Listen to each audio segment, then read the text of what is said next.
예수 오직 예수뿐이네.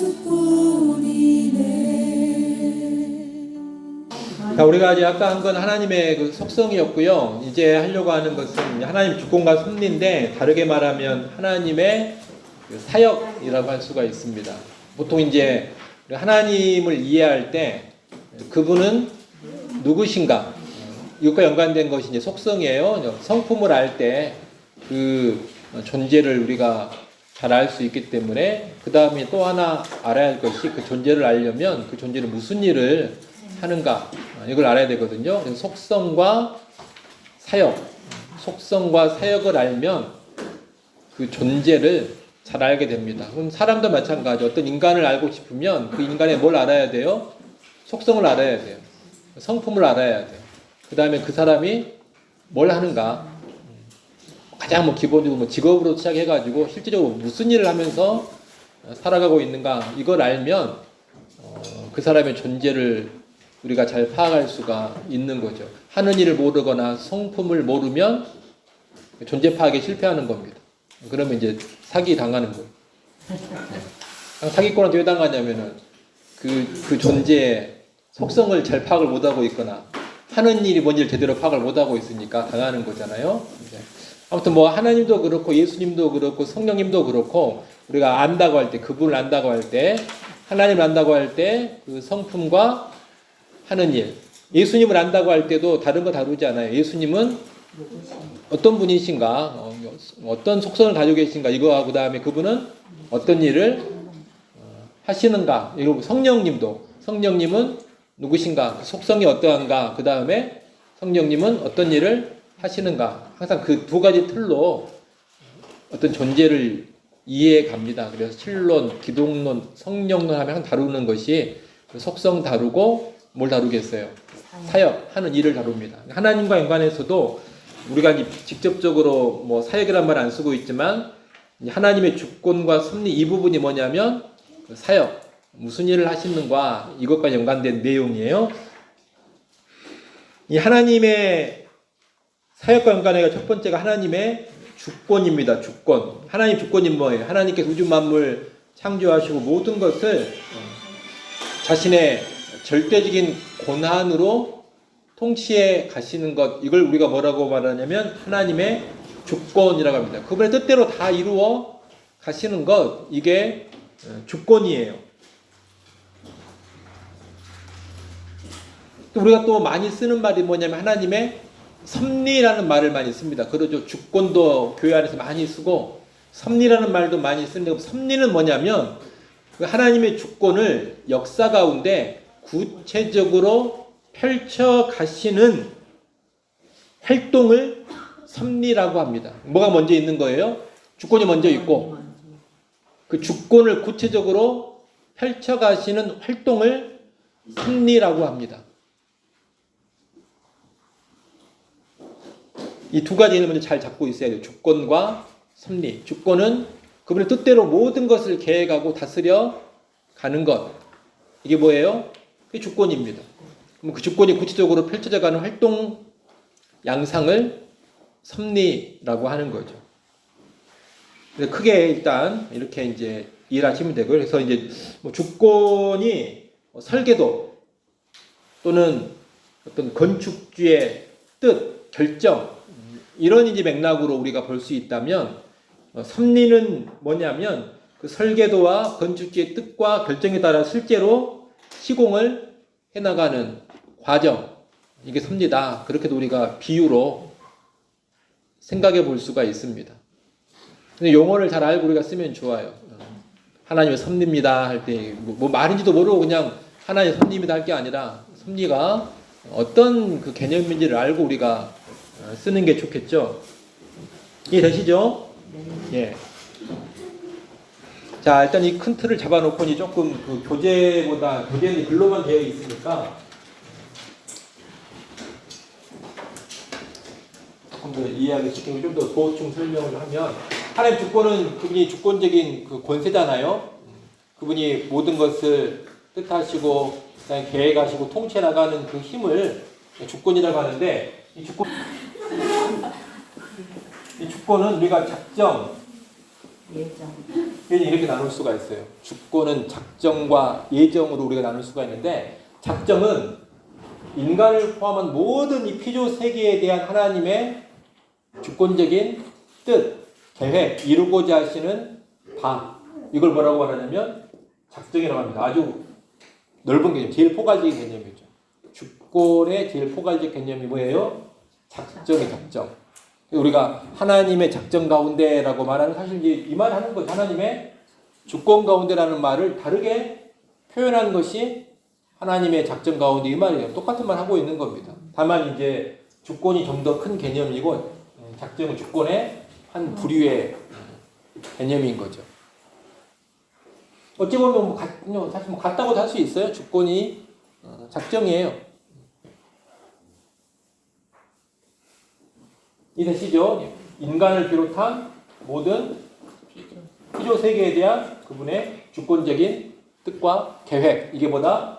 이게 작정이다. 그럼 예정은 뭐냐? 예정은 이 중에 특별히 인간의 구원에 관한 하나님의 작정을 예정이라 그래요.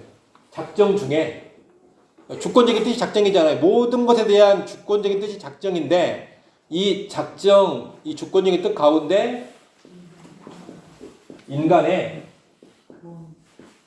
구원의 이야기가 반드시 뭐 같이 나가냐면 심판을 항상 같이 깔고 가는 겁니다. 구원 이야기 나오면 인간의 그 구원에 관한 하나님의 주권적 계획을 뭐라 그래요?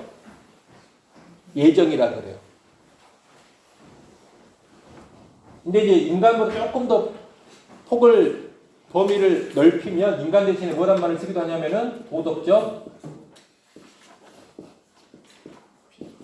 피조물이라는 말을 쓰요. 이러면 이제 천사까지 포함이 돼요.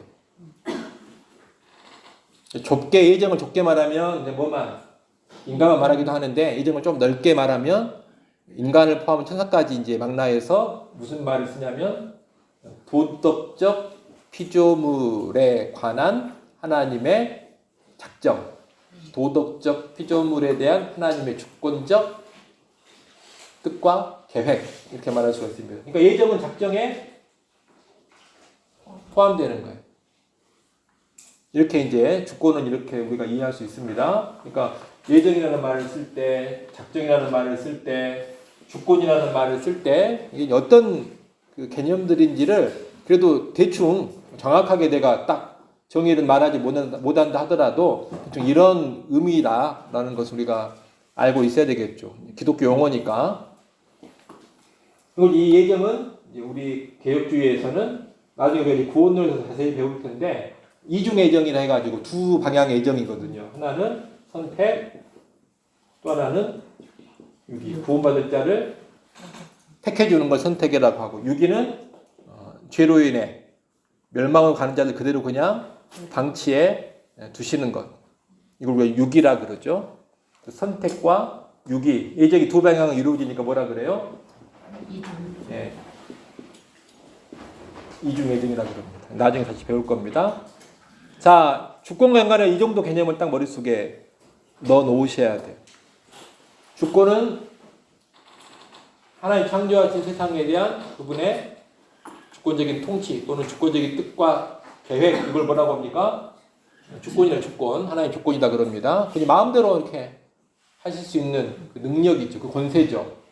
이것은 작정과 예정으로 우리가 이제 이야기할 수가 있는, 작정은 인간을 포함한 모든 필요 세계에 대한 주권적인 뜻, 이게 작정.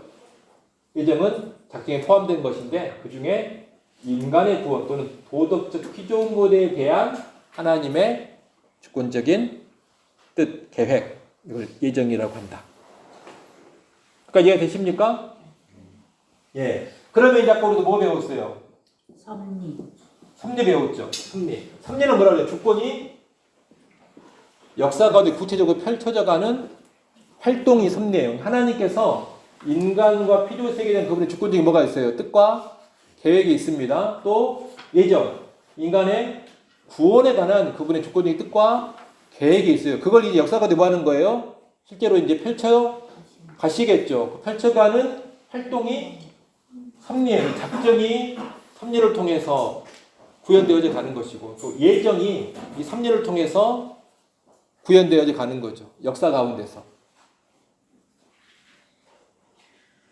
이 섭리가 주로 어떤 식으로 이제 나타나냐면 창조 행위로 그 다음에 창조된 세상을 보존하는 활동으로 그러니까 창조계가 무너져 버리지 않고 파괴되어 버리지 않고 계속 존속이 되도록 하나님 계속 뭐 하시는 거예요? 활동을 하고 계시는 거예요. 그러니까 창조부터 섭리입니다. 창조된 세상을 이 뒤에 섭리해 가신 게 아니라 그러니까 주권적인 계획에는 그것까지 포함되어 있는 거예요. 세상을 인간을 창조해야 되겠다. 이것도 하나님의 작정에 있는 거 작정에. 그리고 그 작정을 한 시점에서 이제 시간을 딱 시작하시면서 창조로 먼저 딱 활동을 하신 거죠. 그래서 창조도 뭐가 되는 거예요? 섭리가 되는 거예요. 창조 섭리가 되고 그 다음에 창조된 세상을 보존하고 그러니까 지구가 계속 자전을 해야 되잖아요. 그리고 이제 우리나라 같은 경우 사계절이 계속 나타나야 되고 또 자연의 법칙도 그대로 유지가 돼야 되고 이게 그냥 만들어 놓으니까 알아서 굴러가는 게 아니라 하나님이 계속 뭐하고 계시는 거예요? 섭리하고 계시니까 이게 보존이 되고 있는 겁니다. 그러니까 자동 장치를 딱 해놔가지고 한번 창조해 놓고 이제 하나님은 딱 물러서 있으면 세상에 자동적으로 보존되어 가는 게 아니라 계속 보존이 되도록 하나님이 활동을 하고 계시는 거예요. 오늘 지구가 계속 돌고 있는 것도 하나님 처음 창조할 때 인력으로 딱 해놔 만류 인력 같은 그런 법칙을 딱 만들어 놓으니까 그 법칙 따라서 계속 그냥 자동으로 돌아가는 게 아니라 지금도 하나님이 손을 걷어버리면 모든 이 자연 법칙이 어떻게 되냐면 다 파괴되어 버리는 거죠. 무질서 혼돈으로 가가지고 엉망진창이 돼버리는 거예요. 그래서 그걸 뭐라고 하냐면 이제 보존이라고 합니다. 보존. 그 다음에 또 하나 중요한 게 협력이에요. 협력. 협력은 하나님께서 이 인간 도덕적 피조물 이성을 가지고 있는 이 피조물하고 뭐 하는 거 함께 상호 작용을 하시면서 활동해 가시는 것 이것을 협력이라고 합니다. 섭리가 크게 창조와 보존과 협력의 활동으로 나타나요. 우리가 이제 볼 때는 창조는 뭐 하나님이 다 이제 하셨고 뭐 새 창조도 지금 계속 하고 계시고 보존도 기본적으로 누가 하시는 일이냐면 그분이 하시는 일이고 우리는 이제 자연보호 정도 하면 됩니다. 예, 생태운동 정도 하면 되고 환경보호 정도 하면 이제 되는 것이고 중요한 것은 이제 이 파트가 되는 거죠. 협력의 파트가 되는 겁니다. 새 창조와 보존도 또 협력 가운데 또 같이 또 이렇게 나타나기도 하고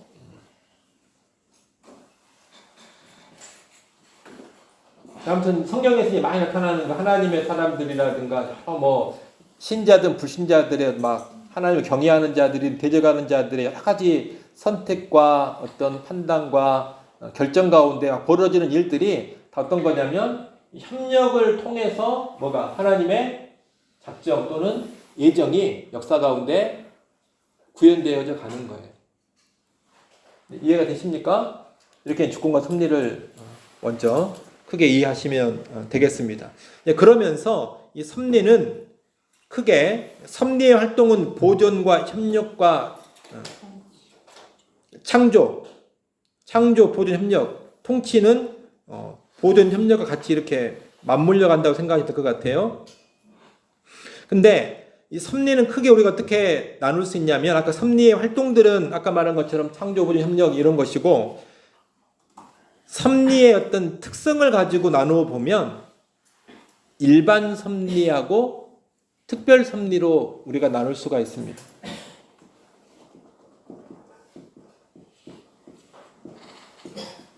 일반 섭리하고 무슨 섭리요? 특별 섭리.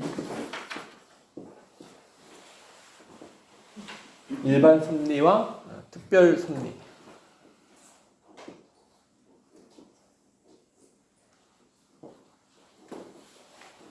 일반 섭리는 말 그대로 그냥 자연스럽고 일반적인 그 일하심, 평범한 우리가 볼 때 평범한 그런 그 활동을 일반 섭리 그럽니다. 그러니까 여기 보면 이제 해가 뜨고 지는 것 일반 섭리예요. 하나님 일반 섭리로 일하고 계시는 겁니다. 이제 해가 뜨고 진다 그랬는데 지구가 이제 자전과 공존을 계속 하고 있는 거죠. 그리고 역시 마찬가지로 계절이 이렇게 바뀌어져 가는 것, 공존이죠. 그건 다 하나님의 섭리의 활동입니다. 근데 어떤 섭리예요? 일반 섭리죠. 일반 섭리. 아까 여기로 보면 뭐가 연관된 거냐면은 보존하고 좀 연관되어 있는 그런 측면이기도 하고, 또 사람이 씨를 뿌리면 그 씨가 어떻게 돼요? 싹이 나고 자라고 추수하게 되잖아요. 이렇게 식물이 성장하고 이런 것도 다 뭐예요? 하나님 활동이에요. 그냥 거저되는 게 아니라는 겁니다. 그래서 하나님의 섭리인데 어떤 섭리예요? 일반적인 섭리예요. 특별한 건 아니라는 거죠. 자연스럽게 나타나는. 또 인간의 활동, 내가 열심히 한 일도 공부하면 기본적으로 시험을 못 봅니까? 공부를 열심히 했는데 기본적으로 공부를 열심히 하면 시험을 기본 잘 봐요. 이게 하나님의 일반 섭리예요. 일반 섭리. 공부 하나도 안 했는데 갑자기 봤더니 막 다 떠오르고 막 이럽니까? 일반 섭리하고 안 맞는 거예요. 혹시 그런 일 있으면 이제 특별 섭리인데 그런 일이 기적이 기적. 그런 일은 이제 거의 없고, 일반 섭리는 공부하면 열심히 하면 성적이 오르고, 공부를 안 하면 성적 안 나오고, 운동하면 몸이 건강해지고, 운동 안 하면 뭐 배 나오고, 이제 이것도 섭리에 섭리. 하나님의 섭리 가운데 배가 나오고 있구나.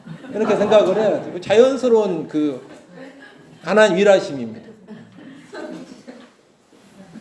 이런 게 다 뭐냐면 일반 섭리죠. 그러면 뭐냐면 이제 사람이 막 씨를 뿌린다, 공부를 한다, 이건 다 뭐와 연관된 거냐면 협력과 연관된 거. 사람이 어떻게 활동하느냐를 하나님 뭐 하는 거, 사용을 하시는 거예요. 일반 섭리. 그러면 이제 특별 섭리는 뭐냐면 하나님 특별히 자연스럽지 않은 양상으로 개입하시는 것을 특별 섭리라고 합니다. 어떤 특별한 뜻을 역사 가운데 이루시거나 어떤 개인의 삶과 특별히 뭘 하기 위해서 일상적이고 자연스러운 방식이 아니게 활동하시는 것, 이걸 뭐라 그래요? 특별 섭리라고 합니다. 그래서 이 특별 섭리의 대표적인 게 기적이에요. 기적. 자연의 법칙으로 원래 가야 돼요. 그렇게 하나님 활동을 하셔야 되는데, 자연의 법칙은 하나님 활동 안 하고 있는 게 아니거든요. 자연의 법칙은 하나님이 원래 세워놓은 법칙 따라서 그분이 일하고 계시는 거예요. 근데 경우에 따라 하나님이 그 법칙을 잠깐 중단시키거나 아니면 역행하면서 무슨 일을 하실 때가 있어요.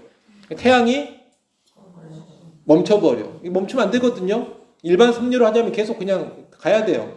동에서 떠서 서로 져야 되는데, 이게 일반 섭리인데 그걸 거스르면서 하나님은 개입을 하셔야 될 필요가 있었던 거죠. 그래서 해가 갑자기 딱 멈춰버리는 사건. 이것은 기적이죠, 기적. 이 기적은 특별 섭리의 일환입니다. 자연 법칙을 초월하거나 중단시키면서 홍해가 갈라지는 사건. 이것도 자연 법칙과 안 맞잖아요. 또 죽은 자가 다시 살아나 버리는 그런 사건이라든가. 그래서 이 기적을 다른 말로 뭐라고 하냐면은 그 비상 섭리라고 합니다. 비상적으로 하나님이 개입을 한번 해야 될 필요가 있어가지고 비상사태, 특별한 시기, 특별한 순간이어가지고 비상적으로 움직이시는, 그걸 우리가 이제 비상 섭리라고 돼요. 그냥 간단히 말하면 기적입니다. 기적. 근데 특별 섭리는 기적만 있는 것이 아니라 하나님이 예언하신 것이 성취되는 것도 특별 섭리예요. 그것은 일반 섭리가 아니에요. 역사 가운데 자연스럽게 이루어진다 하더라도 하나님 특별한 개입을 해가지고 그 역사 가운데 그 일이 나타나게 하신 거거든요. 그래서 그건 뭐라고 말하냐면 예언의 성취는 특별 섭리라고 하는 겁니다.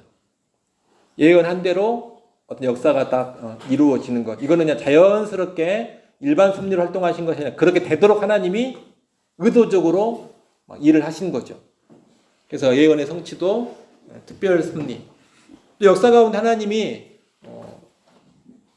예언의 성취는 아니라 하더라도 한 개인의 인생 가운데 특별하게 막 개입해 주실 때가 있거든요. 예를 들면은 요셉이 총리가 되는 사건, 중간에 뭐 대단한 기적이 있는 건 아니죠. 꿈을 해몽한 특별한 능력이 나타나긴 하지만 대단한 기적이 막 그 사건 가운데 나타나는 건 아니죠. 하지만 요셉의 인생 전체를 하나님이 지금 어떻게 하는 거예요? 특별하게 끌어가고 계시는 거거든요. 그런 걸 우리는 뭐라고 말하냐면 특별 섭리라고 하는 겁니다. 또 에스더를 통한 유대 민족의 그 하만으로부터의 보호 이런 것도 우리가 특별 섭리라고 하는 거죠. 이해가 되십니까? 예. 그래서 일반 섭리하고 특별 섭리를 여러분이 좀 살짝 구별해 두면 좋겠다. 특히 이제 구원의 역사를 쭉 펼쳐나가는 그런 일들이 있잖아요. 우리 구속사라고도 하는데 그 구속사는 다 어디에 들어가는 거냐면 특별 섭리에 들어가는 겁니다. 자연스럽게 펼쳐지는 역사를 하더라도 구속사는 다 특별 섭리, 하나님 특별하게 어떤 일을 개입을 해가지고 더 적극적으로 개입해가지고 이끌어 가시는 겁니다. 모든 것에 개입하지 않는 일은 없으시지만 이해되시죠? 자, 그러면 여기서 마지막으로 개념 하나만 더 우리가 알면 좋겠는데 경륜이라는 단어를 우리가 또 이 말도 가끔 나오거든요. 자주 쓰지는 않지만 성경에 있는 단어고 하나님의 경륜이라는 말을 써요. 그럼 경륜은 뭐냐면 경륜은 특별 섭리와 연관된 단어입니다. 특별 섭리는 주로 어디로 이어지게 되겠어요? 특별 섭리는 왜 하나님이 막 기적을 일으키시고 막 예언을 성취하시고 역사 가운데 특정한 삶 가운데 자연스럽게 놔두시지 않고 자연스러운 활동을 하지 않고 더 의도적으로 특별히 더 개입해가지고 또 특별한 사건들을 자꾸 이렇게 가시느냐. 그래서 어떤 구속사와 연관이 된 일들이기 때문에 그러는 거거든요. 그러니까 오늘 내가 다 요셉처럼 생각을 하면 안 돼. 요셉은 구속사에 어떤 의미가 있는 걸 보여주기 위해서 특별히 요셉을 택해가지고 하나의 상징성 있는 인물로 활용을 하신 거예요. 그렇죠. 모든 그리스도인의 보편적인 모습은 아닌 거죠. 구속사에 의미 있는 뭐 하나를 뭐 하려고 보여주시려고 특별 섭리 가운데 요셉의 인생을 쓰신 거고 다윗의 인생도 일반 섭리가 아니라 특별 섭리로 그의 인생을 뭐 한 거예요? 이끌어 가신 겁니다. 나의 인생이 특별 섭리다라고 말하기는 그건 쉽지 않아요. 나의 인생은 거의 대부분 일반 섭리로 펼쳐져 가는. 그러나 하나님 특별한 또 구원은 아니지만 특별한 뜻이 있어가지고 또 기적을 일으킬 수도 있겠죠. 그럼 하나님 특별하게 나한테 또 섭리를 해주셨구나 이렇게 이제 받아들이면 되지. 무슨 얘기를 하는 거냐면 다윗의 인생이나 뭐 다니엘의 인생이나 요셉의 인생을 너무 쉽게 그리스도인의 모든 사람이 보편화시켜버리면 안 된다. 왜? 그 사람은 지금 특별 섭리로 쓰임받은 인생인데 나는 보통 이렇게 가거든요. 일반 섭리로 간단 말이에요. 나는. 근데 자꾸 나를 특별 섭리의 인물하고 1대1 대응을 시켜버리려고 하면은 우리 인생을 오해하게 될 수가 있습니다. 오판할 수가 있어요. 다 그렇게 되지도 않겠죠. 여러분 100세의 아들 낳을 수 있을 것 같아요? 왜 우리는 못 낳죠? 믿음이 있는데 아브라함은 믿음이 정말 좋아서 100세의 아들을 낳는 나는 믿음이 없어가지고 100살 됐는데 아들을 못 낳아 이렇게 생각할 수 있습니까? 아니 아브라함은 특별 섭리로 쓰임받은 인생이에요. 구속사에 있어서 뭔가 의미 있는 뭘 하나 하나님이 가르쳐 주시고 상징적으로 하나 딱 이렇게 세우고 신약으로 연결시키기 위해서 특별 섭리로 그 인생을 쓰신 겁니다. 근데 내가 특별 섭리로 이렇게 쓰임받은 인생이라고 나는 자부를 못 하거든요. 그러니까 나는 100살 되면 애 못 낳아. 아, 나는 애를 못 낳구나. 100살 돼서 어떻게 애를 낳겠어. 그런 기적은 안 일어날 가능성이 99.9%다. 이렇게 받아들여야 돼요. 이해되십니까? 예. 그때는 나는 보통 이제 일반 섭리로 가는 겁니다. 일반 섭리로. 일반 섭리로. 그래서 일반 섭리 가운데 하나님이 나를 또 사용, 일반 섭리로 해가지고 하나님 일을 안 하시는 건 아니에요. 꼭 기억해야 돼요. 특별 섭리는 하나님이 일해 주시는 거고 일반 섭리는 일을 안 해주시는 게 아니라 다 하나님의 일하심인데 하나님께서 특정한 어떤 의도가 있어가지고 기적적인 사건을 일으킨다든가 아니면 구원 역사에 있어서 뭔가 의미 있게 하나님이 활동하기 위해서 어떤 일을 펼쳐 가시는 것 이걸 우리가 특별 섭리라고 한단 말이에요. 그러니까 일반 섭리 가운데 있어도 우리는 늘 하나님이 나의 삶 가운데 일해가고 계시는구나 얼마든지 받아들일 수가 있죠. 그게 주권과 섭리를 제대로 이해하고 있는 겁니다. 그러니까 내 인생 요셉 같은 인생 안 돼도 뭐 괜찮아요. 외국 총리 막 그렇게 안 되고 막 다니엘처럼 그렇게 이민 가가지고 꼭 뭐 대통령 자리까지 올라가야지 내가 제대로 믿음 생활 하고 이렇게 생각을 할 필요가 없는 겁니다. 크게 이제 오해하고 있는 거예요. 그런 것은 이해되시죠? 그럼 이제 경륜은 뭐냐면 이 특별 섭리 가운데 특별 섭리가 꼭 경륜은 아닌데 특별 섭리 가운데 구원과 관련된 하나님의 그 다양한 활동이 있죠. 많은 그 에피소드들이 있습니다. 특별 섭리 가운데 하는 막 사건들이 있잖아요. 여리고 사건도 있고 또 뭐 다윗의 인생과 연관된 사건도 있고 더 가면 이제 아브라함 이야기도 있고 더 앞으로 가면 노아 이야기도 있고 다 그 특별 섭리의 사건들이죠. 특별 섭리 많은 사건들이 막 촘촘히 있습니다. 이거에서 쭉 이어지면 이제 구원의 뭐가 되는 거예요? 역사가 되고 우리가 뭐라고 말하는 거예요? 네. 구속사라고도 이야기를 하는 거잖아요. 그럼 경륜은 뭐냐면 이 특별 섭리를 하나님이 어떤 질서와 목적 가운데 쭉 진행시켜 나가시는 일을 경륜이라 그래요. 그러니까 특별 섭리는 다 낮게 하나하나도 다 뭐가 되는 거예요. 특별 섭리가 돼요. 노아의 방주 사건 뭐예요? 특별 섭리예요. 아브라함이 이삭 낳은 사건 특별 섭리입니다. 다윗의 인생 특별 섭리예요. 다 특별 섭리들인데 경륜은 하나하나의 에피소드를 경륜이라고 하진 않고 이 전체 특별 섭리를 질서와 목적 가운데 쭉 주장하면서 펼쳐가시고 이루어가시는 활동, 특별히 그걸 가리켜 뭐라 그래요? 하나님의 경륜이라고 합니다. 그러니까 달리 말하면 하나님의 그 섭리 가운데 구원과 연관된 그 섭리를 질서 있게 목적 있게 펼쳐가는 것, 그걸 뭐라고 한다고요? 경륜이라고 합니다. 하나님의 구원의 경륜 이런 말 우리가 많이 쓰죠. 중요한 것은 경륜은 질서와 목적이 핵심이에요. 질서와 목적 가운데 이 구원과 연관된 특별 섭리를 쭉 진행시켜 가시는 거죠. 그걸 가리켜서 뭐라고 한다? 경륜이라고 한다. 이제 이런 얘기 쭉 한 것은 왜 했냐면 교회 안에서 자주 사용되는 용어들인데 그 개념을 어렴풋이는 알고 있겠지만 정확하게 딱딱 규명을 못하고 있거든요. 원래 이 용어가 있는 것은 이제 의미가 있어서 이런 단어들을 만들어 가지고 쓰고 있는 거니까 알고 있으면 도움이 되죠. 주권도 주권 안에 작정과 예정 그리고 주권과 섭리의 관계. 주권이 역사 가운데 펼쳐져 가는 게 섭리다. 섭리는 그 성격에 따라서 일반 섭리, 특별 섭리로 나누어지는데 대부분 일반 섭리고 하나님께 특별히 계획하고 특히 구원 연관해서 무슨 일을 이제 펼쳐져 가시는 걸 우리가 특별 섭리라고 한다. 그리고 경륜은 특별 섭리 중에 구원과 연관된 그 특별 섭리를 질서와 목적 있게 진행시켜 가는 것. 그러니까 일종의 어떤 이제 문학으로 말한다면 플롯이 딱 있어가지고 이렇게 해 나가겠다 하고 딱 해 나가는 것이 이게 경륜이에요. 이해되시죠? 네. 예. 자, 개념을 더 정립할 수 있겠습니까?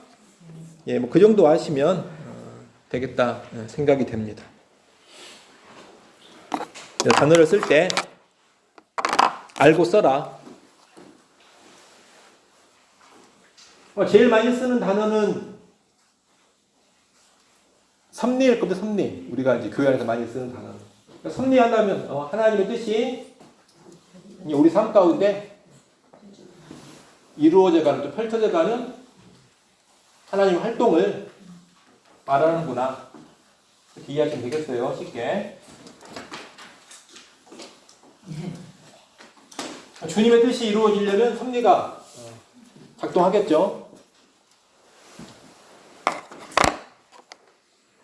이 정도 개념 여러분이 잘 이해하시면 되겠고요. 그 다음에 이제 중요한 게 하나님 주권과 섭리를 일단 우리가 이제 지적인 내용으로 쭉 배웠습니다만 이 주권과 섭리를 정말 믿고 살아가면 그 인생이 확연하게 달라져요.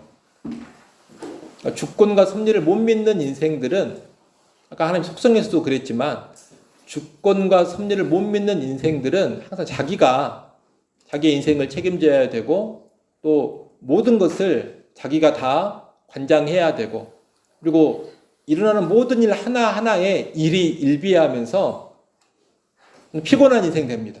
좋을 때는 좀 괜찮을지 모르지만 인생 전반을 놓고 보면 상당히 피곤한 인생이 되고 고달픈 인생이 되고 그리고 평강을 누리기가 사실 불가능해요.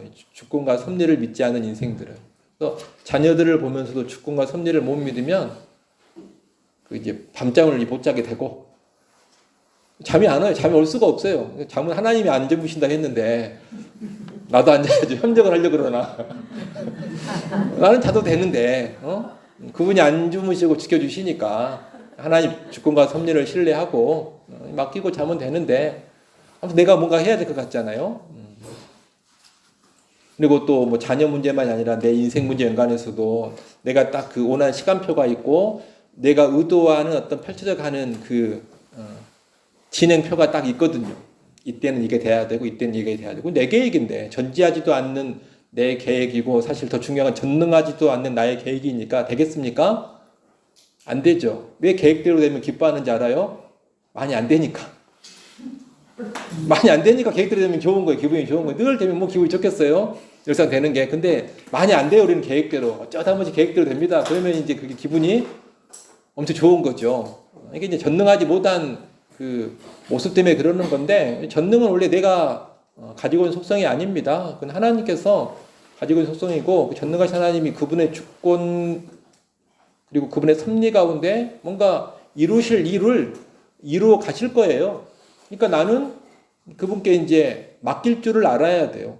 인생이 내 뜻대로 되지도 않고 내 계획대로 되지도 않는다. 이걸 인정을 하고 이 주권과 섭리를 정말 받아들이고 사는 사람은 평강을 누립니다.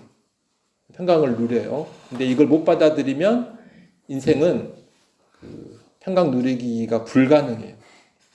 불안합니다. 외적으로 얼마나 뭐 성공을 했고 외적으로 얼마나 뭐 달성을 했고 목표치를 얼마나 이루어는 이것과 상관없어요. 늘 불안할 뿐이에요. 그리고 또 이 주권과 섭리를 믿는다면 그 평안을 누리면서도 또 내가 할 바는 열심히 합니다. 그 뭐가 있었어요? 섭리의 중요한 모습 중에 하나가 협력이에요. 협력. 씨를 뿌려야 돼요. 씨를 뿌려야 하나님이 일반 섭리 가운데 씨가 싹을 터서 자라게 하시고 씨를 뿌릴 때 흙 밑에 뿌려야 돼요. 그러니까 시멘트 위에다가 넣으면 안 돼요. 시멘트 위에다가 막 넣으면서 씨 뿌렸다 하면 그 바보죠. 하나님 섭리에 충실하려면 하나님의 일반적인 일하심을 알고 흙에다가 씨를 이렇게 뿌려야죠. 때가 되면 또 뭣도 줘야 되고 물도 줘야 되고 그 하나님이 그런 나의 모습을 뭐 해가지고 사용을 하셔가지고 그러니까 협력하시면서 그분의 주권적인 뜻을 뭐 하시는 거 이루어 가시는 겁니다. 그래서 이 주권과 섭리를 정말 믿는 참된 신자는 평강을 누리면서도 나태하거나 게으르지 않습니다. 내가 할 일을 해요. 그러나 오버하지는 않습니다. 내가 할 일 하고 이제 뭐 할 줄 알아요? 맡길 줄 아는 거죠. 내가 그래도 기본적으로 할 일은 했다. 하나님이 나의 것을 사용하실 수 있도록 협력하실 수 있도록 내가 할 바는 했다. 그러면 이제 뭐 하는 거예요? 이제 맡기고 일이 펼쳐지는 대로 그냥 이제 보면 되는 겁니다. 그리고 이 일의 결과가 나오는 대로 그 다음에 내가 반응을 이제 보이면 되는, 그 다음 스텝 밟으면 되는 거예요. 예를 들면은 우리 지훈이 오늘 수능도 봤는데 내가 가고 싶은 대학도 있고 공부도 나름 열심히 했겠죠. 공부 열심히 안 하면 이제 답이 없지만 협력이 안 되잖아요. 협력이 특별 섭리가 있을 것 같지는 않고 기적은 막 이제 갑자기 막 수업 시간에 한번 과거에 봤던 게 막 다 떠올라고 그러니 막 갑자기 쓰는 보는데 공부 안 한 건 아니, 공부를 뭐 열심히 하진 않았는데 한 수업 시간에 들었던 것이 막 다 막 떠오르고 막 이렇게 지나가고 기적이네 기적. 이거는 정말 드문 일입니다. 50억 인구 중에 뭐 한 명이 어쩌다 한번 나타날까 말까. 일반 섭리 가운데 가지고 공부를 해야죠. 그리고 이제 뭐 하면 돼요? 맡기면 되는 거예요. 하나님 주권과 섭리가 펼쳐져 갈 겁니다. 내가 또 공부한 만큼 활용을 하실 거예요. 근데 원하는 대로 안 될 수도 있죠. 그러나 그래도 괜찮다. 그러면 이제 원하는 안 됐으면 그 다음 내가 뭘 할지 기도하면 또 뭐 하면 되는 거예요. 또 움직이면 되는 거예요. 참여가시는 하나님이시니까 또 뭔가 할 바를 하고 또 하나님이 어떻게 주권과 섭리 가운데 일에 가실지를 뭐 하는 거예요. 지켜보는 거죠. 우리는 계속 그렇게 살아가면 되는 겁니다. 궁극적으로는 주권과 섭리가 내 삶 가운데 펼쳐지니까 뭐 내 길이 내가 원래 계획대로 안 되고 막히고 그러다 하더라도 전혀 다른 길로 가고 또 전혀 다른 길로 움직인다 하더라도 그냥 뭐 하면 되는 거예요. 하나님이 안 되게 하면 하나님이 막으셨구나. 하나님 지금 허락을 안 하시는구나. 이렇게 생각하고 움직여가면 되는 겁니다. 그때그때 내가 할 바를 하면서 그래서 할 바를 하면서 평강을 누리는 것이 하나님의 주권과 섭리를 제대로 알고 신뢰하면서 살아가는 사람이 원래 신자들은 그렇게 살아가는 겁니다. 이 교회도 핍박의 시기는 하나님이 또 그분의 주권과 섭리 가운데 뭔가 일을 펼쳐 가실 게 있나 보다. 어떤 하나님 뜻이 있나 보다. 우리는 다 모르지만 핍박을 모으면 되는 거예요. 받아들이면 되는 거예요. 받아들이고 핍박 중에 어떻게 하라고 성경이 가르쳐 준 바가 있으니까 우리는 그 가르침대로 행하면 되는 거예요. 하나님 우리의 그 가르침대로 행하는 모습을 또 사용을 하시게 협력하시는 하나님이니 그러면서 또 하나님 일하심이 나타날 겁니다. 핍박 때도 그렇게 하면 되고 또 교회가 평안하면 또 평안한 중에 교회가 또 해야 될 일이 있잖아요. 마땅히 해야 될 일이. 또 그 일을 우리는 열심히 해나가면 되는 것이고 그렇게 하면 되는 것이지 막 이렇게 뭐 국가가 분위기가 안 좋아가지고 뭐 교회를 탈 것 같으니까 막 쫄아가지고 또는 막 더 뭐 분기 탱천해가지고 어떻게 막 해보려고 하는 거는 그렇게 바람직한 그 태도들은 아닙니다. 주권과 섭리를 믿는 신자들은 그렇게 움직이지 않아요. 그렇게 막 그렇게 야단 법석 떨지 않습니다. 되게 그 무게감 있게 움직이는 거예요. 이 주권과 섭리도 교리로만 그냥 끝나는 경우가 많이 있어가지고 좀 문제인데 여러분 잘 인생 가운데 이 주권과 섭리를 받아들이면 좋겠습니다. 그리고 이제 주권과 섭리 연관해 가지고 이제 인간의 자유의지와 하나님 주권 섭리 사이 관계가 어떻게 되느냐 몰라요. 몰라. 알 수가 없어. 그거 알면은 내가 하나님이지. 이게 하나님의 주권과 섭리와 인간의 자유의지는 그 개념 자체가 반대 개념이에요. 반대 개념이 성경은 다 필요하대요. 다 작동하고 있대요. 어떻게 작동하느냐? 알 수가 없죠. 그 뭐하고 똑같은 거냐면 예수님의 인성과 신성이 상반된 속성인데 어떻게 상반된 속성이 한 분 안에 같이 있느냐? 이건 아무리 말로 설명해도 절대로 이해 못합니다. 이걸 이해한다? 이건 불가능한 일이에요. 예수님 인성과 신성을 내가 어떻게 한 인격 안에 인성과 신성이 100% 책임인지 내가 정확히 이해했어라고 말하는 것은 아직 이해를 못했다는 말입니다. 아니 모르니까 이해한 것 같아. 그러나 막 치고 들어가면 설명 못해요. 그리고 이제 설명하잖아요. 그러면 반드시 이단됩니다. 설명하면 명쾌하게 설명하면 이단돼요. 삼위일체도 그렇고 인성 신성도 그렇고 항상 그냥 큰 틀 안에서 대충 이런 것 같다. 이거는 이단이다. 이단은 분명히 말할 수 있어요. 근데 정확히 이거다라고는 말을 못해요. 정확히 말하면 항상 엉뚱한 소리를 하게 되거든요. 삼위일체 정확하게 이해시키려고 말하면 다 항상 이단이 돼버렸어요. 그래서 약간 두루뭉술하게 있는 겁니다. 그러니까 인간의 그 자유의지하고 그 다음에 하나님의 주권과 섭리 그 사이가 어떻게 상호작용을 하느냐.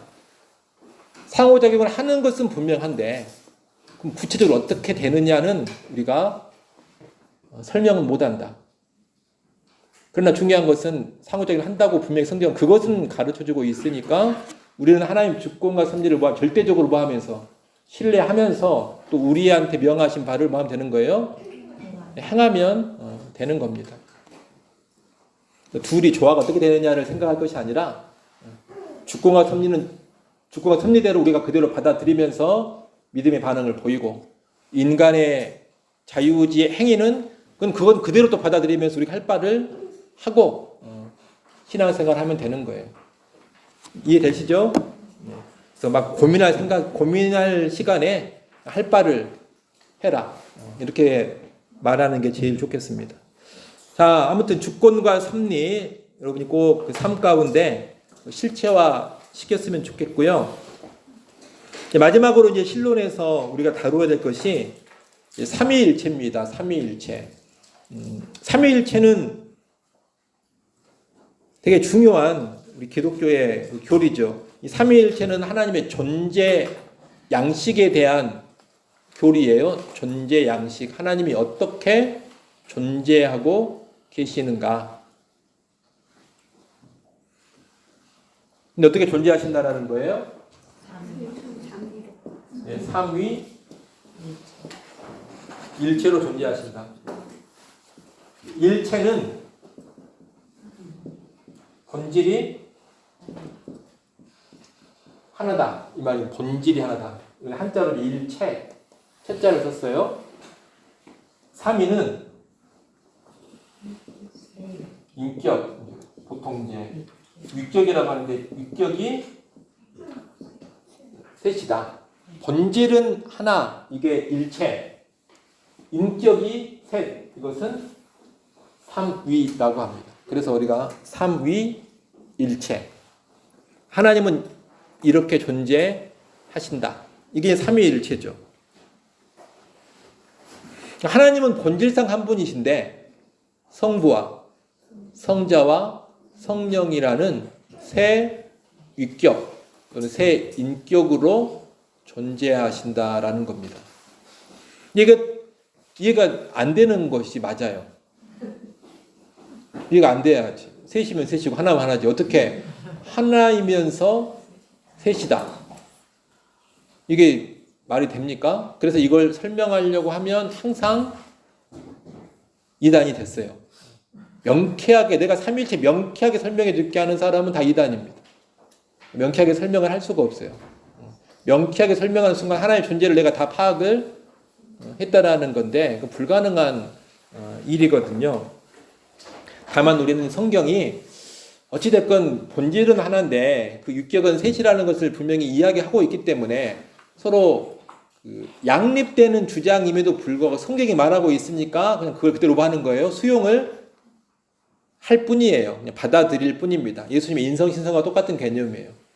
인성신성 반대는 개념인데 성경이 인성도 말하고 신성도 말하니까 같이 있구나라고 말하는 거예요. 받아들이는 거죠. 삼위일체도 그렇게 받아들이는 겁니다. 그렇게 여러분이 이해를 하시면 되고, 이 삼위일체를 삼신론으로 오해를 하면 안 됩니다. 삼신론은 신이 셋 있는 거예요. 본질과 인격이 다 각기 다른 신이 셋 있는 겁니다. 삼신론이에요. 개체가 셋이면서 뭐도 셋이에요? 본질도 셋이에요. 본질에서 다 자기 본질 따로 하나씩 있거든요. 삼신론은 다. 그래서 삼위일체는 다릅니다. 삼위일체는 이런 게 아니거든요. 본질이 하나여야 돼요. 그래서 삼신론은 뭘 많이 강조한 거예요? 삼위를 강조하다 보니까 하나님을 이 삼신론 형태로 이해하는 것은 삼위를 강조하다가 그걸 놓쳐버리는 거냐면 일체를 놓쳐버리는 겁니다. 그럼 다 삼신론이 돼버려요. 그래서 이제 이런 오류를 피하고 뭘 많이 강조하려고 그래요? 일체를 많이 강조하면 삼일체 설명하면 어떤 오해에 많이 빠지는지 양태론이라는 오해에 많이 빠지게 됩니다. 양태론은 뭐냐면 하나인데 모양, 외적 양태만 다르게 나타난다. 이게 양태론입니다. 그러니까 원래 하나님은 한 분이신데 시대에 따라 또는 경우에 따라서 어떨 때는 성부의 모양으로 나타나시고 어떤 경우에는 성자의 모양으로 나타나시고 또 어떤 경우에는 성령의 모양으로 나타나신다. 그래서 구약은 성부로 하나님이 활동을 하신 거고, 그 다음에 신약 그 십자가 부활 시절까지는 성자로 활동을 하신 것이고, 하나님이, 그리고 승천 후에는 이제 성령으로 활동을 하시는 것이고, 그리고 구약은 성부의 시대였고, 그 다음에 예수님 오시고 나서는 부활 승천까지는 성자의 시대였고, 그 뒤로는 오순절 이후로는 성령의 시대다, 이렇게 이제 보는 거예요. 한 신이. 이런 게 이제 양태론적 설명입니다. 이거 비유로 들면 이제 비유로 들어가지고 물을 보세요. 물이 영도시 내가 뭐가 되고 얼음이 됐다가 영도시 이상이 되면 뭐가 됩니까? 물이 됐다가 백도시 이상이 되면 수증기가 되지 않습니까? 똑같은 물입니다. 똑같은 물이 그 상황에 따라서 얼음으로 나타났다가 그 다음에 물로 나타났다가 또 수증기는 서로 다르게 나타나지 않습니다. 그러나 물입니다. 이게 이제 양태론이에요. 양태론. 그러니까 한 본질이 모양만 다르게 나타난다는 거죠. 이것의 문제는 뭐냐면 새 인격을 설명을 못하는 거예요. 그러니까 인격이 뭐예요? 본질도 하나지만 사실 인격도 하나인 거예요. 인격이 하나인데 나타나는 뭐만? 모양새만 다르다라는 거거든요. 이걸 이제 가장 쉽게 이해할 수 있는 양태론이 뭔지 가장 쉽게 이해할 수 있는 게 이거예요. 나는 집에서 내 아내의 남편이면서 그리고 내 아이의 아버지면서 직장에서는 부장입니다. 내가 역할에 따라서 남편으로 아버지로 부장으로 불리워지고 활동도 한다. 이게 양태론입니다. 이것도 일체는 잘 설명해 주지만 뭘 설명 못해요? 삼위를 설명해요. 인격이 다 다른 게 아니잖아요. 한 인격인 거잖아요. 그래서 이것이 양태론, 이게 다 양태론입니다. 양태론은 이단입니다. 이단적 주장, 이단적 설명입니다. 뭐 태양도 본체가 있고 빛이 있고 열이 있다. 본체는 성부인 것이고 빛은 성자고 열은 성령이다. 이렇게 하는 것도 양태론적 설명입니다. 그래서 교회 안에 이제 양태론적 설명이 많이 있었어요. 이단적 설명입니다. 그런 말하는 사람 이단이다라고 생각하시면 안 되고, 교회 사이에서 그런 주장은 삼위일체 제대로 이해하지 못하는 주장, 이단적 주장으로 판명이 났다. 그렇게 가르치면 안 된다. 그럼 뭐냐? 아까 계속 말했죠. 예수님의 신성 인성도 그러고 삼위일체도 그러고 무엇이 이단인지는 정확하게 말할 수 있어요. 얘기를 들어보면 이건 아니야. 이건 확실히 말해. 그러면 뭐야? 규명을 해. 규명하는 것은 정확하게 못해요. 그래서 이거는 이렇게 그냥 모호한 뭐가 있는 경계선만 있습니다. 이 정도 말은 해야 돼.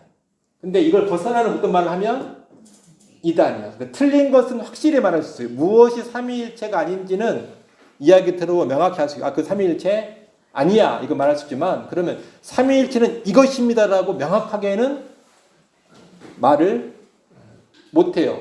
할 수 있는 게 뭐예요? 하나님은 본질은 하나이신데 인격은 셋으로 존재하고 계십니다. 이 말밖에 못하는 거죠. 그림으로 하나 이제 그려보면 우리가 이렇게 볼 수 있겠습니다.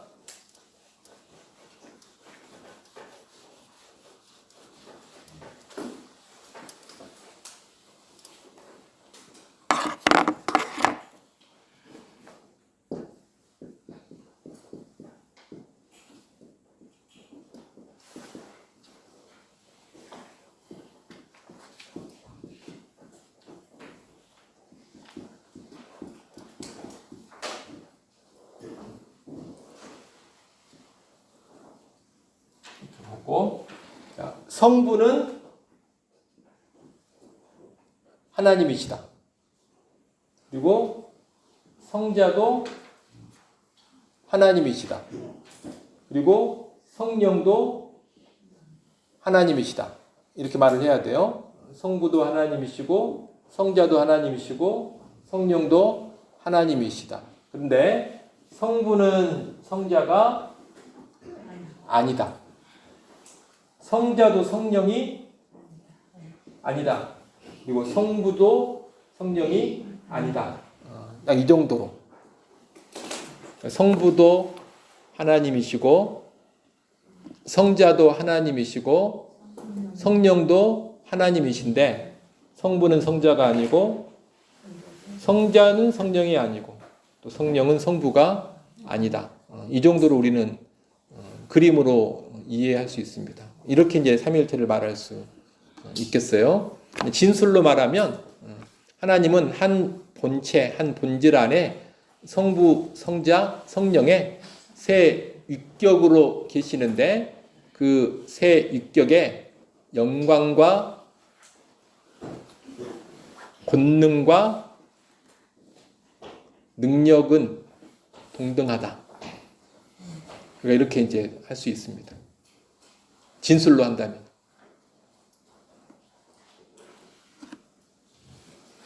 왜 이제 삼위일체를 이야기하냐면 성경이 이야기를 하니까 우리는 그대로 받아들이는, 인간이 교리를 만들어낸다면 이런 삼위일체 교리를 만들어 낼 수 없습니다. 또 만들어내서도 안 되고요. 이해 못할 교리를 만들면 안 되거든요. 머리로 딱 이해가 되는 교리를 만들어야 사람들이 믿기 쉽지. 이렇게 서로 상충되는 그런 교리를 만들어내면 그 종교에 도움이 잘 안 돼요.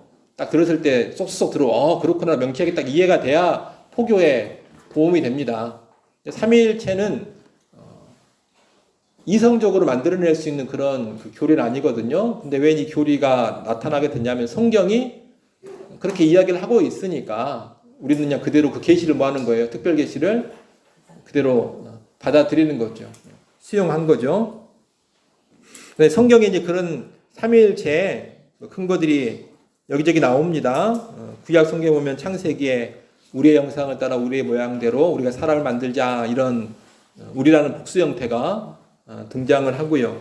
또 신약 성경에 보면 예수님께서 세례 받으실 때, 예수님이 세례 받을 때 하늘의 음성이 들리고 성령은 비둘기처럼 임하는, 그러니까 최소한 그 성부와 음성이 들려지는 성부와 임하는 비둘기는 독립적으로 따로따로 다른 개체로 분명히 있는 거잖아요. 그리고 예수님도 분명히 하나님이라고 하는데 세례를 받고 계시고, 그것도 삼위를 잘 보여주는 하나의 양상이고, 또 세례 명령할 때도 아버지와 아들과 성령의 이름으로 대등한 세 존재를 딱 이렇게 나란히 나열하면서 세례를 줘라, 그렇게 명령하고 있고, 또 축도, 고린도후서 13장 13절에 유명한 축도문이 나오는데 예수님의 은혜, 하나님의 사랑, 성령의 교통으로 축복을 선포하는 그런 선언문이 있고, 그래서 성부, 성자, 성령이 세 존재가 대등하게 이렇게 등장하는 그런 특별 계시의 말씀들이 여기저기 있습니다. 우리가 이제 삼위일체란 용어 자체는 성경에 없지만 그 삼위일체의 내용은 충분히 성경에 게시되어 있는 것이고, 그 내용을 간단하게 정리해 준 용어가 삼위일체다. 그렇게 여러분이 이해하시면 되겠습니다. 삼위는 동등합니다. 삼위는 동등하죠.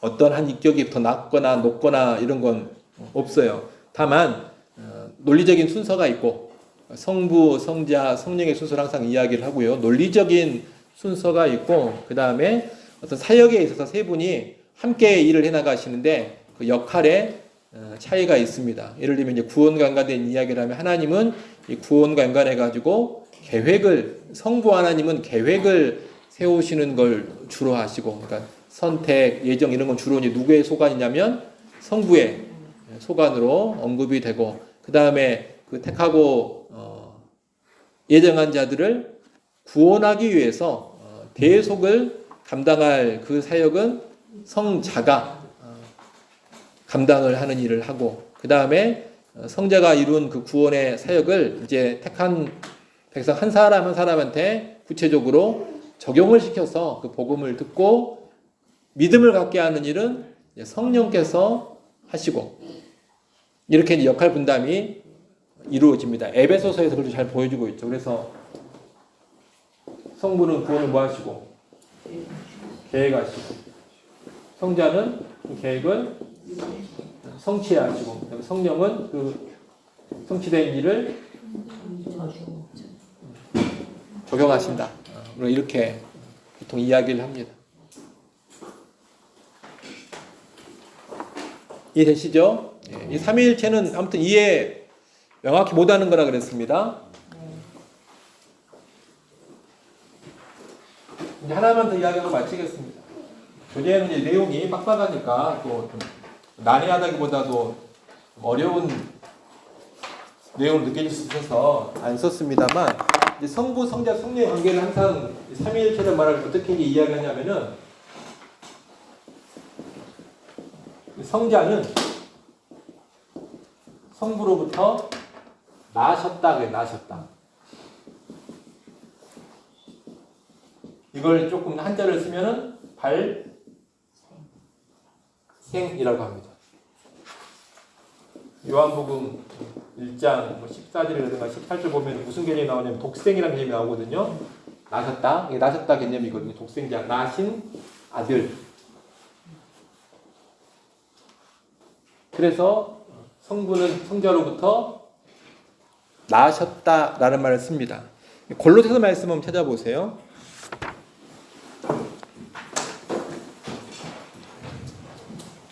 골로새서 1장 15절 말씀 한번 보십시오.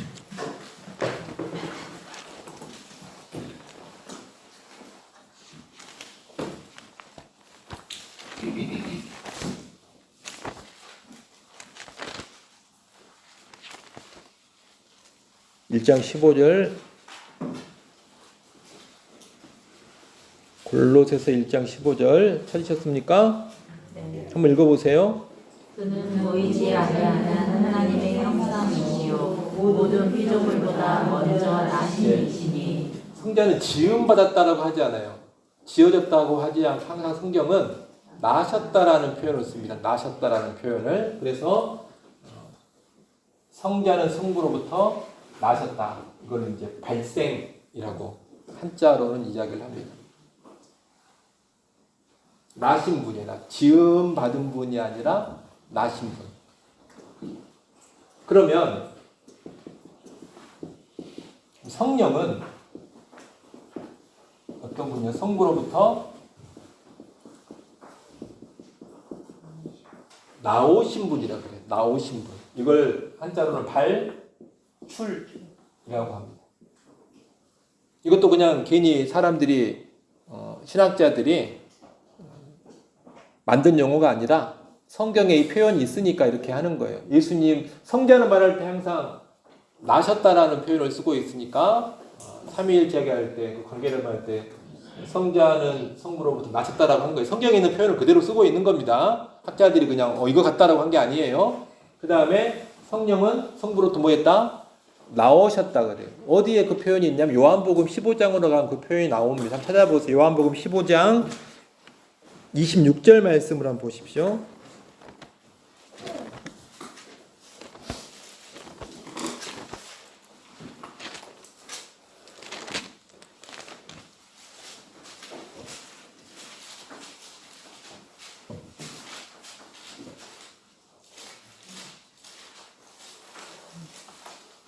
한번 읽어보세요. 요한복음 15장 26절 읽습니다. 시작. 내가 아버지께로부터 너희에게 보낼 보혜사 곧 아버지께로부터 나오시는 진리의 성령이 오시되 그가 나를 증언하실 것이요. 예, 보면 아버지께로부터 나오시는 진리의 예수님이 성령을 보내시는데 그 성령은 아버지께로부터 나오신다라는 말을 여기서 쓰고 있거든요. 그래서 성령은 성부로부터 나오신 분 그렇게 이야기를 하는 겁니다.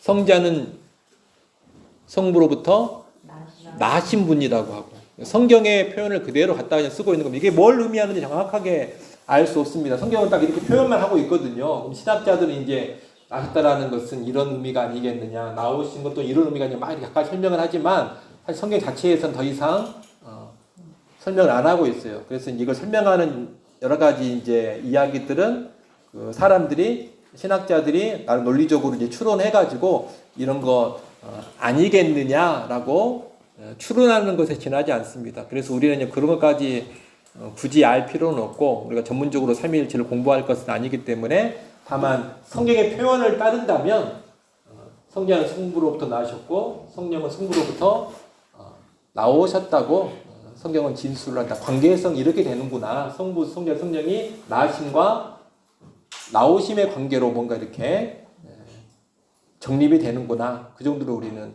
이해하면 되겠습니다. 이제 중요한 것이 이제 뭐냐면 나으셨다, 나오셨다 이것은 시간 안에서 이루어진 사건이 아니에요. 영혼의 차원에서 이루어진 사건입니다. 그러니까 시공 안에서 이 나으심, 나오심을 생각하면 안 돼. 인간이 뭐 얘를 낳고 이런 생각을 하면 안 돼요. 시간을 초월한 영혼 전의 사건이기 때문에 우리 시공 개념으로 이런 걸 이해하면 안 된다. 그러면 성부가 먼저 있었네? 이런 개념 자체를 생각하면 안 돼. 왜? 먼저 있었네라는 말 자체가 뭘 염두에 둔 거예요?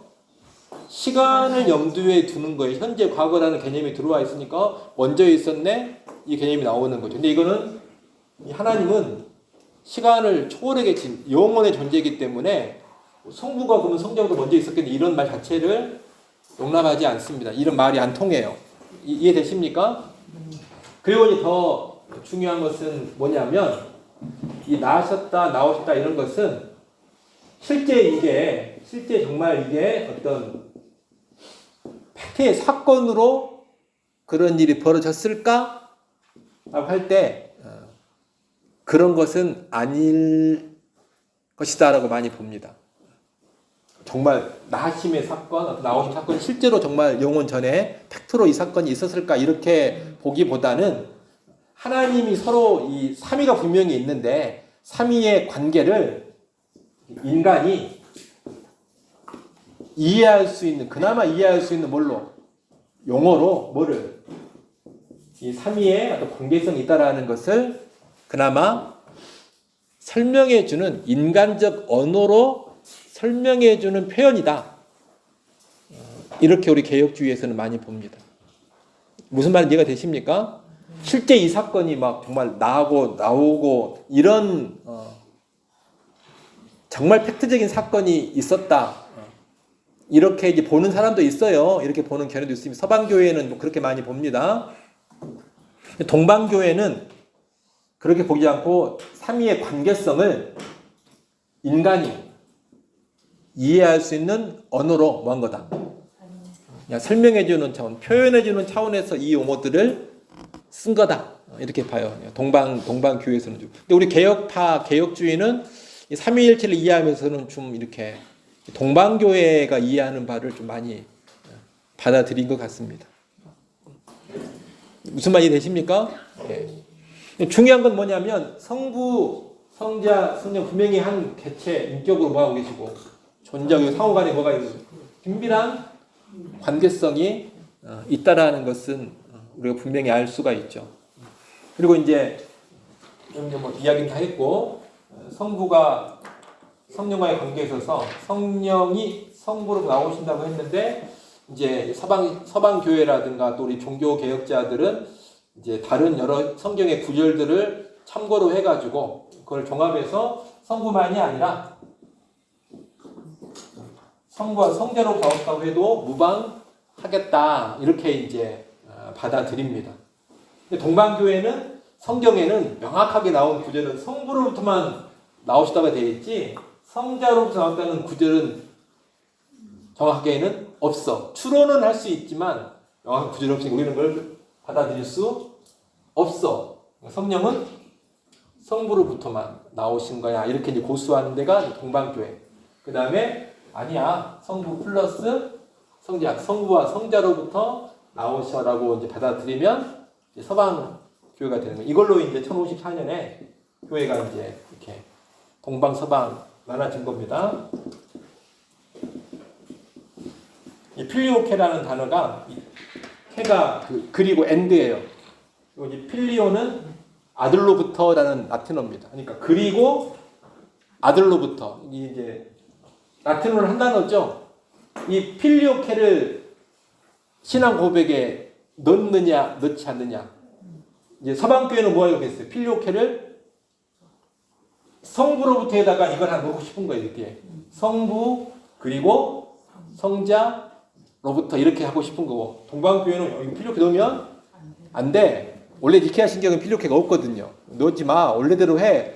이렇게 이제 해가지고 뭐 이것이 이제 이것만 이유는 아니지만 이것도 중요한 이제 교리적인 이슈가 돼가지고 이제 이렇게 동방 서방이 쪼개진 겁니다. 그래서 서방 교회는 그대로 계속 뭘 넣고 필요케를 넣고 동방 교회는 필요케 지금도 안 들어가 있고 그럽니다. 중요한 건 아니에요. 중요한 건 아닌데, 근데 우리는 이제 서방 교회 그 맥락에 서 있다 보니까 보통 이제 뭐라고 이야기하냐면 성령님은 성부와 성자로부터 나오신다.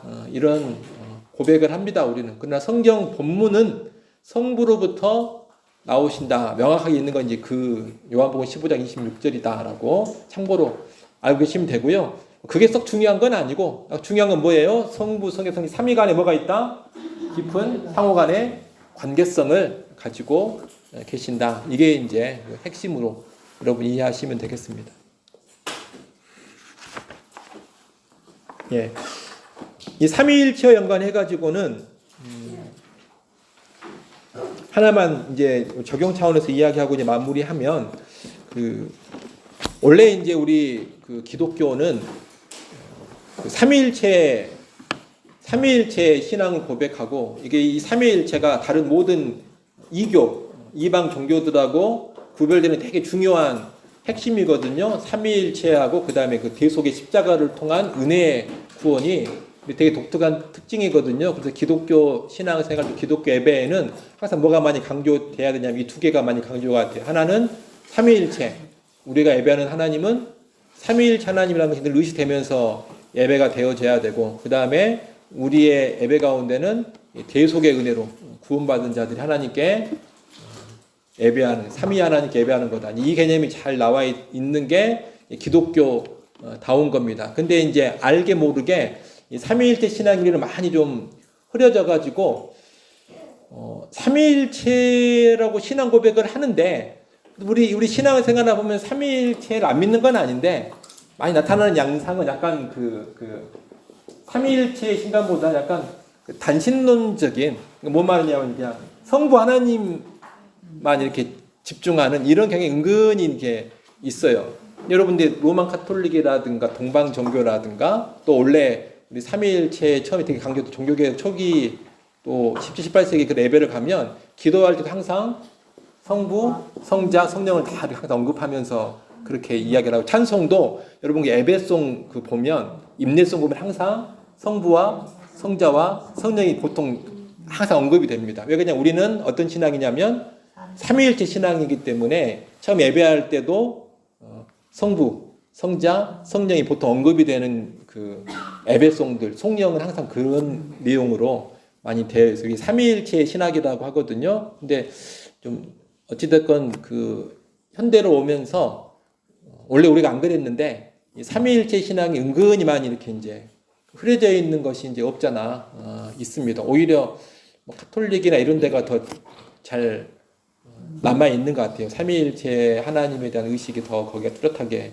있는 것 같습니다. 우리는 원래 그런 신앙이 아닌데 아까 말한 것처럼 좀 희한하게 약간 단신론적인 삼위일체보다는 약간 그 유일신이 아닌 단신론적인 그런 차원으로 조금 가 있는 모습이 있다. 참고로 여러분 알아두시면 좋겠고요. 기도할 때도 성부와 성자와 성령이 같이 언급되면 좋은 기도문이다라고 많이 이야기를 하고 그럽니다.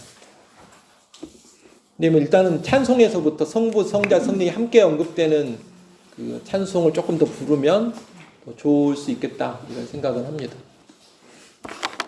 찬송가에만 그러지 이제 CCM은 거의 이제 없을 거예요. 삼위일체가 이렇게 드러나는 CCM들은 아마 거의 없을 겁니다. 그냥 성부 아니면 성자 아니면 성령 하나에 그냥 이렇게 딱 가버리지 삼위일체가 균형 있게 우리 찬양의 대상이 돼가지고 찬송하고 예배하고 이런 모습은 많이 없는 것 같아요.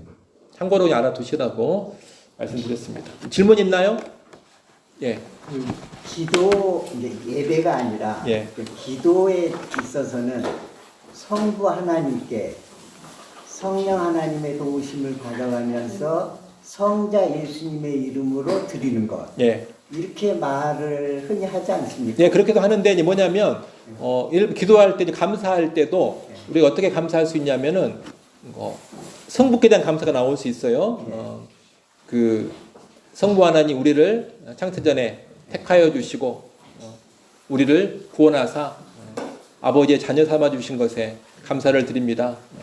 성자 하나님, 예수님, 우리를 위해 십자가에서 피 흘려 죽으시고 우리의 모든 죄값을 다 처리해 주신 것을 감사합니다. 성령님, 내 안에 들어오셔서 믿음을 주시고 거룩한 삶을 이루어 주시고 영원토록 떠나지 아니하시고 함께 하시니 감사합니다. 성부, 성자, 성령 하나님의 그 일하심에 감사와 영광과 찬송을 올려드립니다. 이런 게 이제 삼위일체적인 기도입니다. 예를 들면 그렇게 하는 게 더 좋은 모습일 수 있다. 감사도 성부, 성자, 성령으로 이렇게 할 수 있고요. 또 기도할 때도 성부께도 탄원하고 또 성자께도 구하고 또 성령께도 구하고 이렇게 내용이 이렇게 나가도 괜찮습니다. 원래는 그렇게 기도하는 기도를 많이 했었습니다. 성령의 사역과 성자의 사역과 성부의 사역이 같이 늘 나오도록 찬송도 하고 기도도 하고 그렇게 이제 많이 했다라는 거죠. 또 권면할 때도 성부의 측면에서 성도들한테 권면하기도 하고 또 성자의 측면에서 권면하기도 하고 그다음에 성령의 측면에서 권면하기도 하고 임직 같은 거 할 때 성부, 성자, 성령의 측면에서 하나씩 이렇게 권면하기도 하고 안수기도 할 때도 성부와 성자와 성령의 측면에서 축복하면서 안수기도 하기도 하고 그렇게 예전에는 많이 했다. 기도가 길어져서 그러나 이제 아무튼 지금은 그렇게 하는 거야. 싸잡아서 많이 하기도 하고 그러는데 그런 것도 좀 알고 조금 이렇게 활용을 할 수 있으면 하는 것도 괜찮습니다. 목사님 기도할 때 그 하나님 이렇게 또 하나님 아버지 이렇게 하잖아요. 네, 근데 원래 좋은 거는 맨 처음에 기도의 호칭은 하나님 아버지라고 하는 게 좋습니다. 하나님 아버지라고 하는 게 일반적으로 더 좋다. 우리 기도의 대상은 일단 하나님 아버지로 되는 것이 좋으니까. 근데 뭐 하나님이라고 해도 문제 될 것은 없습니다. 처음에 부를 때는 하나님 아버지로 하는 게 보통 더 낫다라고만 이야기를 해요. 그러니 기도의 내용은 삼위일체적인 기도로 하는 것이 훨씬 더 기독교 신앙에 부합하는 우리의 신앙 고백에 부합하는 기도가 될 수 있고요. 사도신경으로 신앙 고백할 때도 항상 염두에 둬야 될 것이 사도신경의 신앙 고백은 성부와 성자와 성령에 대한 신앙을 고백하는 것이다. 이걸 늘 기억하면서 사도신경의 신앙 고백을 해야 합니다. 제일 첫 번째는 성부 하나님 신앙 고백하는 것이고 그 다음에 좀 긴 내용은 성자 하나님, 성령을 믿사오면 여기서부터는 성령 하나님에 대한 신앙 고백이거든요. 삼위일체적 신앙 고백을 우리는 예배 시간마다 한다. 그리고 사도신경은 원래 암송하는 게 아니라 원래는 선포하고 낭독하는 겁니다. 그래서 눈 뜨고 원래 많이 해요. 암기하는 것이 아니라 신앙 고백이니까 이렇게 또박또박 우리가 이렇게 읽어나가는 것으로 하기도 하고 한 사람이 대표로 낭독하고 성도들이 마지막에 아멘으로 화답하는 경우도 있고 그래서 신앙 고백이지 기도문 외우듯이 하는 것은 원래는 아니다. 삼위일체 신앙 고백을 우리가 또렷또렷 이렇게 하는 거다. 이것도 여러분이 알고 계시고 그래서 앞에 보고 하셔도 됩니다. 그 사도신경 신앙 고백할 때 다 꼭 눈을 안 감아도 돼요. 눈 안 감고 하면 이거 왜 안 감나 이러지 마시고 아 이게 정통파구나 이렇게. 그래갖고 예전에도 뭐 그 교수님 설교도 했는데 축도도 꼭 눈 감고 받지는 않습니다. 예, 축도하는 자를 보기도 하고 그렇게 합니다. 원래 우리 개혁파 예배 드릴 때는. 또 질문 있나요? 예, 수고하셨고요. 아무튼 신론에 관하여서 간단하게 우리가 이제 봤는데 잘 정리하시면 좋겠고 개념들도 잘 이해하시고 무엇보다도 이 내용이 우리의 삶 가운데 묵상을 통해서 잘 스며들게 하시면 훨씬 좋겠습니다. 기도하고 마치겠습니다. 하나님 아버지 감사합니다. 신론에 관한 하나님의 말씀을 쭉 살펴보았습니다. 우리가 예배하고 믿고 섬기는 여호와 하나님이 어떤 신인지를 잘 알게 하여 주옵소서. 하나님의 성품을 잘 알게 하시고 하나님의 일하심을 잘 알게 하시고 하나님의 존재의 양식을 잘 알게 하여 주옵소서. 하나님을 더 깊이 알아가는 우리의 신앙이 되게 하시고 또한 지식으로만 하나님을 알아가는 것이 아니라 하나님을 아는 그 지식이 우리의 삶 가운데 실제적인 변화를 일으켜 가게 하여 주옵소서. 예수님의 이름으로 기도드리옵나이다. 아멘.